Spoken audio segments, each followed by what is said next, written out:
అంటే ఈ ప్లాన్ లో నీకు ఇన్సూరెన్సే కాకుండా ఇన్వెస్ట్మెంట్ కూడానా? అరే బాబా హా, మనకు తెలియని ప్లాన్స్ ఏంటబ్బా? అదెలా సాధ్యమైంది? యూలిప్స్ తో సాధ్యమైంది. యూలిప్స్ ఎందుకు తీసుకున్నావు? నాకు ఈ ఆలోచన ఎందుకు వచ్చిందని అడిగే బదులు మీకెందుకు రాలేదని సిగ్గుపడండి. ఎన్ని బెనిఫిట్స్ తెలుసా?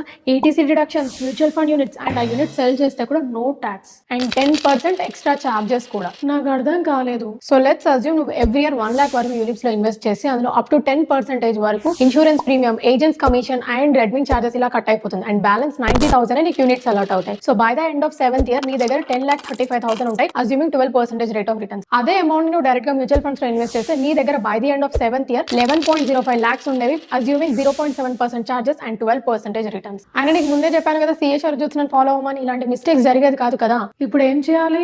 భజన చేయాలి.